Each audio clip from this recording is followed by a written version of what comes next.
लेके आया हूँ आप लोगों के लिए कंप्यूटर के महत्वपूर्ण 10 क्वेश्चन जो आने वाले एग्ज़ाम में आप लोगों के छपने वाले हैं। सबसे पहला क्वेश्चन है आप लोगों के लिए, सीपीयू का कौन सा भाग सभी गणनाएं करता है? तो सीपीयू का जो सभी भाग गणनाएं करता है उसको हम कहते हैं एएलयू, और एएलयू की फुल फॉर्म होती है अर्थमेटिक लॉजिकल यूनिट। आपका आंसर हो जाएगा सी। उसके बाद दूसरा क्वेश्चन आता है आप लोगों के सामने, निम्न में से कौन सा ऑपरेटिंग सिस्टम नहीं है? लिनक्स, विंडोज़, मॉकओएस और ऑरकेल। इसके अंदर लिनक्स, विंडोज़ और मॉकओएस ऑपरेटिंग सिस्टम है, जबकि ऑरकेल जो है वो ऑपरेटिंग सिस्टम नहीं है। ध्यान रखना, ये क्वेश्चन हर बार एग्जाम में आता है। लिनक्स और ऑरकेल के अंदर हर बार हम कंफ्यूज हो जाते हैं।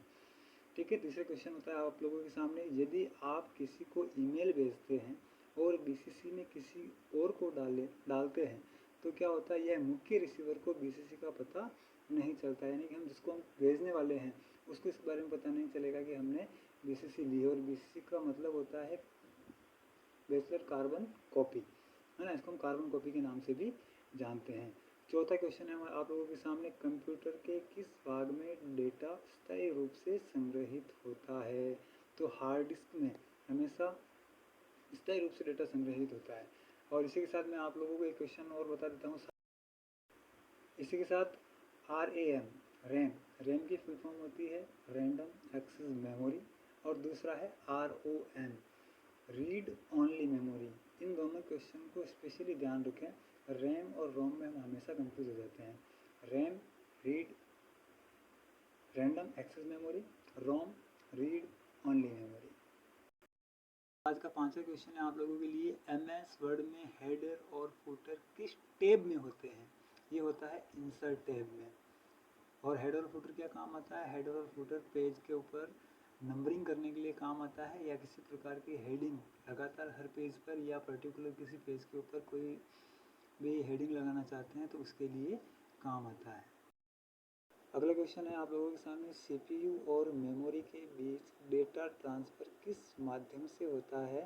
तो सीपीयू और मेमोरी के बीच में जो डेटा ट्रांसफ़र होता है उसको हम कहते हैं डेटाबेस। क्या कहते हैं? डेटाबेस कहते हैं।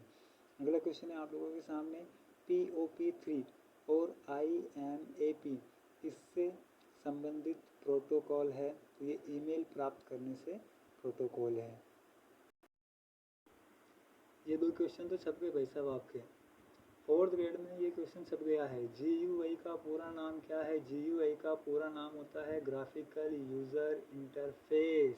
ग्राफिकल यूज़र इंटरफेस रट लो भैया, ये क्वेश्चन आपका 100% आपके छप गया है, कोई सोचने का कोई काम ही नहीं है।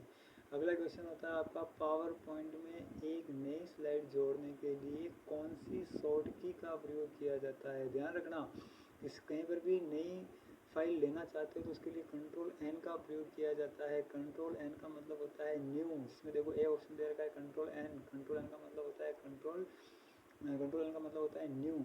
ठीक है, और जबकि पावर पॉइंट में जब नई स्लाइड जोड़ी जाती है तो उसको हम कहते हैं control plus shift plus N के माध्यम से हम नई फाइल को जोड़ेंगे। तो इसका आंसर हो जाएगा आप लोगों के सी।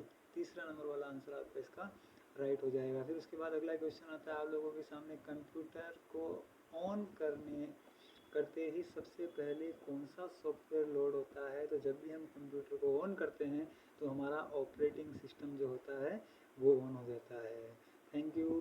अच्छा लगा वीडियो तो लाइक करें, शेयर करें, सब्सक्राइब करें, क्योंकि 25 लाख फॉर्म भरे हैं, 1 लाइक से आपका कुछ नहीं जाएगा। जय हिंद, जय भारत।